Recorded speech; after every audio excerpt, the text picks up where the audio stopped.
and welcome back.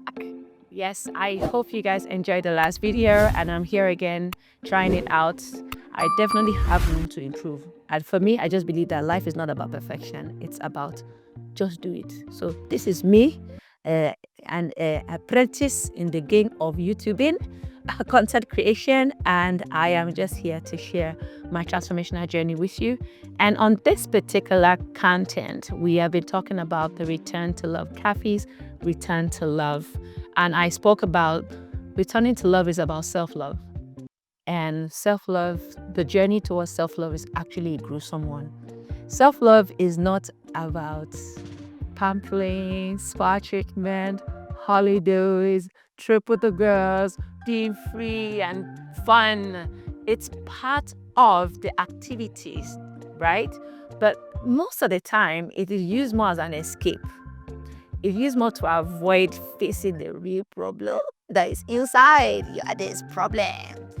Facing the real problem that is inside. And there's so much you can do to run away from your demons. They will always pop up. They always come up in your thoughts, right? And if we do not delve deep down into the shadows, we will not actually appreciate the light. I've always said it in my adult years when I realized that if there's only light, you are blind, and if there's only darkness, you are blind. The balance in life is the light and the darkness being around each other, and that's why we're able to see form. So all the negative experiences that we go through in life are supposed to be embraced as much as we enjoy the positive experiences too.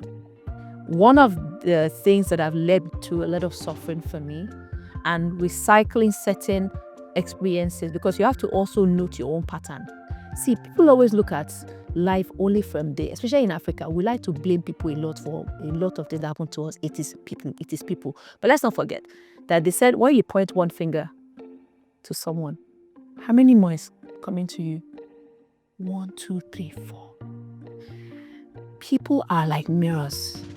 I know that there are some people that can debate that, but you attract what you are inside, who you are inside, not what you want or what you desire. Most of the time you attract what you are inside. And I will break it to you why it doesn't necessarily mean that what you are comes from a place of you doing something wrong. That word of karma. Some people have negative experiences back to back, and it gets to a point that some people can start questioning you, like maybe you're a bad person, maybe that's why. No, not necessarily that. I have come to realize that sometimes we go through some negative experiences because of how we treat ourselves, not because of how we do to other people. Yes, there is the consequence of doing good and there's a consequence of doing bad. But there's a consequence, a greater consequence of being that bad to yourself. And usually we are not aware that we are. And I'll give you examples. I'm going to speak from a place of people pleasing. People pleasing is when, against your own comfort, you say yes. You want people to see you as a good person all the time. You don't want fight, you don't want conflict. Everything you do is for peace, even at the detriment of your own well-being. You tend to overextend. And those are the things I was doing. I only found value when I am needed, when I am valued. So I will overwork, I overdo. If there's 10 work to do at home, I'll make sure I do 20 so that I can get my parents' approval, my caregivers' approval, my uncle's approval, my friends' approval. I will want to show off for them, even when I'm showing off for them. Now me be the life of not just the party, I'm the life of the event and production and coordination. I want to be there. I want to be seen as someone that is useful so that I can feel valuable. Was a lot of that going on in my life. I was performative, even though it felt from a good place, because some people do it as eye service. There's this eye service thing that we normally say in Africa. Yeah, what you do so that people can just see that you're a good person. There's a glimpse of eye serviceness, in people pleasing, but it comes from a place of self-worthiness first, more than anything. So if you see those people that are naturally good people, that they overextend themselves because they want to be seen as worthy, there is that category of people, not those ones that are very malicious with it. It's just that on the spectrum of being good, we could be good from a place of our own weaknesses, flaws, lack mentality, scarcity mentality, fear, of being abandoned, fear of not being seen. I had all of that. I had that fear of being abandoned, fear of not being seen, fear of not being appreciated, fear of not being needed. I needed to be needed because that's when I feel that I am somebody or I am something. That is what I've learned from childhood now. Is it not the child that does a lot that gets anything? Do you understand? So that started translating in my relationship with friends. I found out that I was doing good and sometimes resenting the good I do. Why? Because I had expectations. Why will I go over and beyond for you? And I am struggling to get reciprocity. Why? Whenever I did that with mommy, with daddy, I got something. They gave me something. Even though it's not enough, but it was something. So I started giving and having expectations for what I gave. And the funny thing is that it's very tricky. It's not like you have expectation that they should double what you did, or you did it because it wasn't something bad. You did it because what you wanted back was that, okay, I'm needed now. Am I her best friend now? Am I the best lover now? Okay, they won't leave me the more I do. And that's where all of this was coming from. So I have this high level of expectation of people because I'm like, that's what I'm used to. I got something back for every service. And even as much as I don't expect you to give me what I did, I was big on appreciation. I was big on, okay, keeping that relationship. I held on to people so much, like almost as if I owned them. And that's when I realized that that's even manipulation in its own way. As much as we can hide behind the idea of being a good person, being there for people, the fact that we have some level of expectation for that good or for that service, that was a form of manipulation in itself. Even though intention might be paid with good intention, as long as you need to control the narrative, you are trying to control another human being, and that's not a very nice trait. I had to find that out for myself the hard way. And another thing that I saw that created suffering for me was overextension, not being able to say no. And when you're not able to say no, you will enable a lot of things that your core most likely does not like, that fights you in the spirit, but you condone a lot.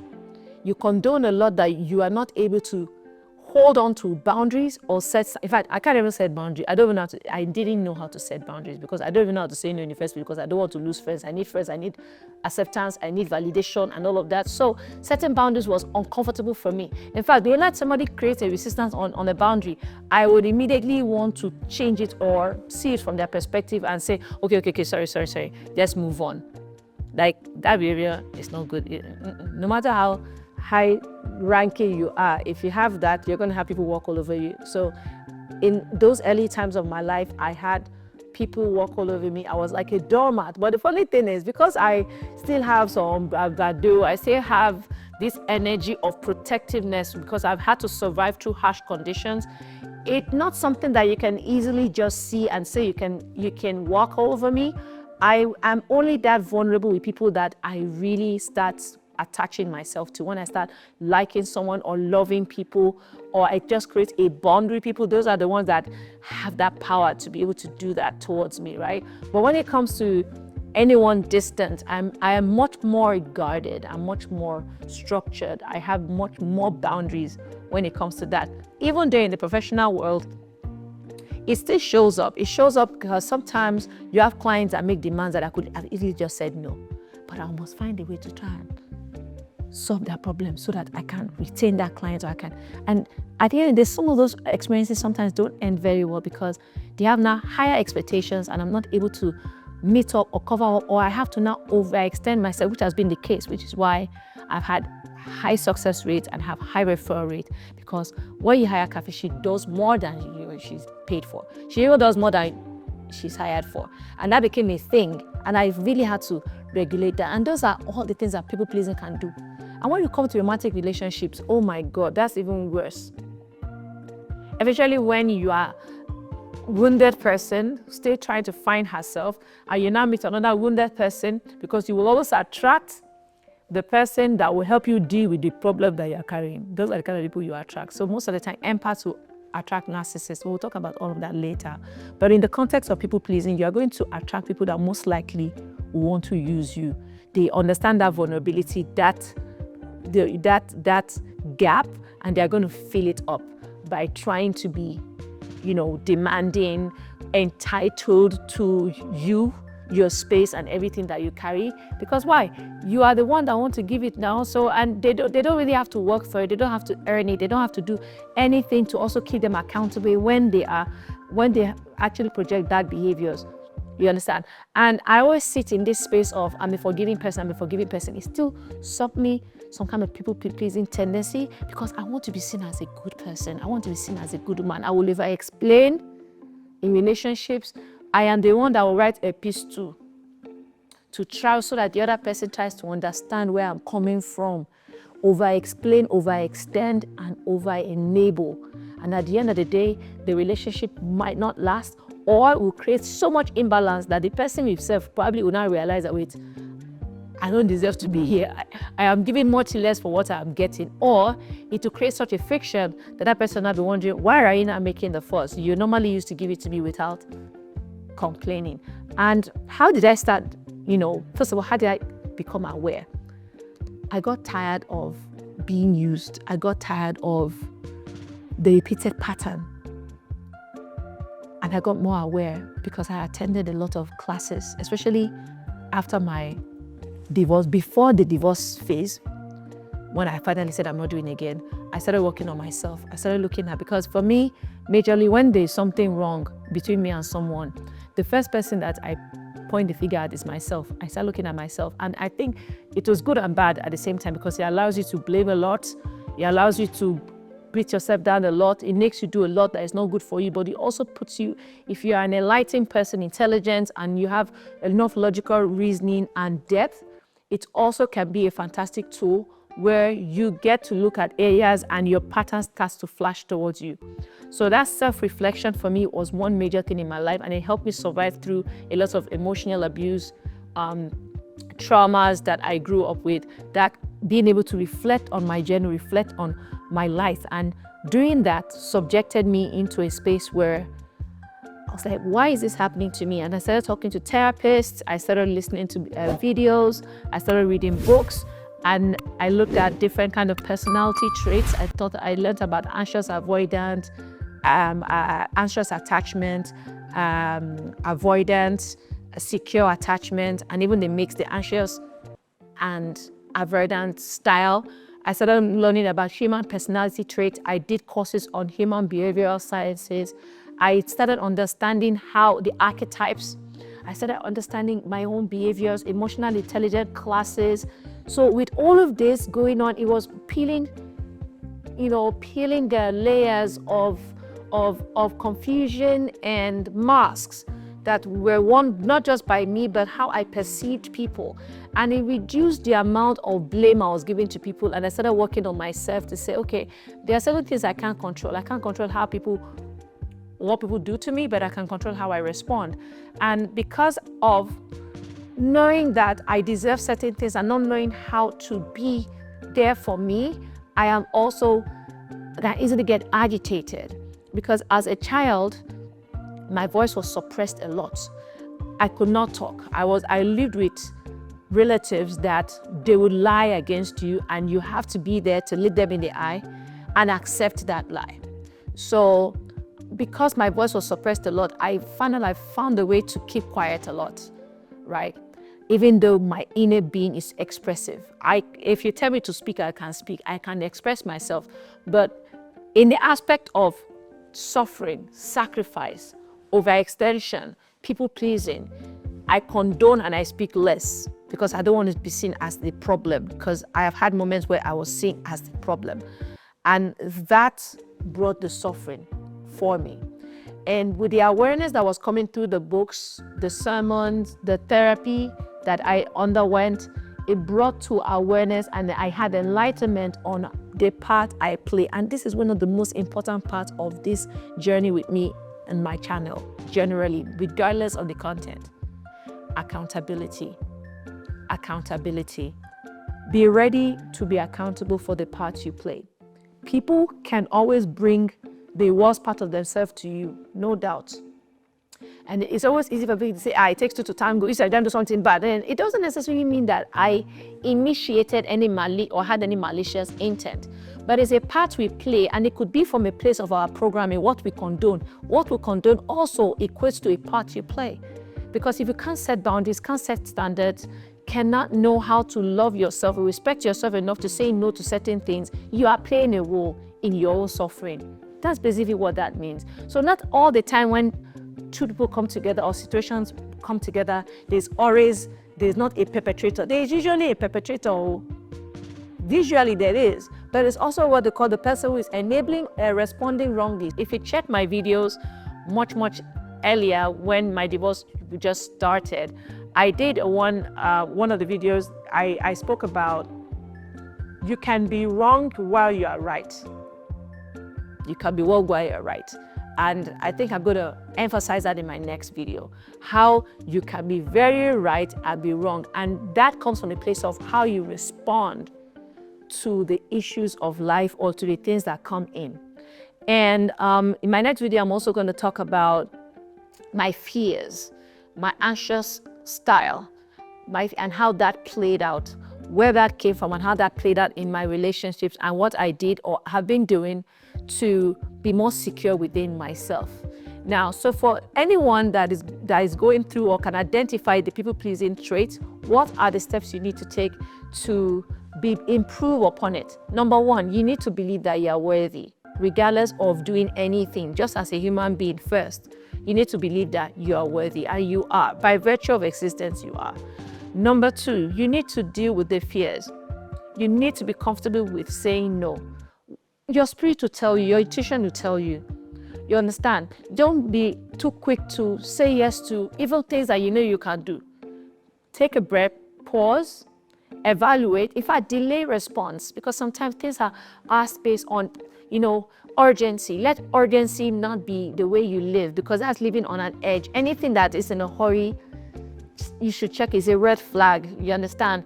Anything that requires calm, you make better decisions. So one of the things I started doing is that even if I am able to do something, I might give it a day of thought.